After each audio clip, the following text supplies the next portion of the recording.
मुर्गा और शेर की कहानी। एक हरे भरे जंगल में कई प्रकार के जानवर रहते थे। वहाँ का वातावरण शांतिपूर्ण था, लेकिन सभी जानवर शेर के डर से हमेशा सतर्क रहते थे। शेर जंगल का राजा था और अपनी ताकत के लिए मशहूर था। वह बेहद क्रूर था और जब चाहे किसी भी जानवर का शिकार कर लेता था। जंगल के एक कोने में एक चतुर मुर्गा भी रहता था। मुर्गा छोटा ज़रूर था, लेकिन उसकी अक्लमंदी और समझदारी के चर्चे दूर दूर तक थे। वह रोज़ सुबह अपने मधुर स्वर में बांग देता, जिससे पूरा जंगल जाग उठता। एक दिन शेर भूखा था और शिकार की तलाश में घूम रहा था। उसे कोई बड़ा जानवर नहीं मिला, तो उसने सोचा कि आज किसी छोटे जानवर से ही अपनी भूख मिटा ली जाए। तभी उसकी नज़र पेड़ की शाखा पर बैठे हुए मुर्गे पर पड़ी। शेर ने सोचा, यह मुर्गा छोटा ज़रूर है, लेकिन मेरा पेट भरने के लिए काफ़ी होगा।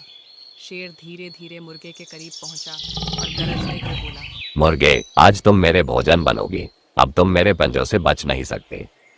मुर्गा डर गया, लेकिन उसने अपने डर को छुपाते हुए शेर से कहा। महाराज, मैं तो छोटा सा जीव हूँ, मुझसे आपका पेट कैसे भरेगा? आप जैसे जंगल के राजा को मेरे जैसे छोटे जीव को खाना शोभा नहीं देता। शेर ने गुर्राते हुए कहा। मुझे कोई फर्क नहीं पड़ता, आज तुम ही मेरे भोजन बनोगी। मुर्गा समझ गया कि बातों से शेर मानने वाला नहीं है। तभी उसके दिमाग में एक चालाकी भरी योजना आई। उसने हिम्मत जुटाकर कहा।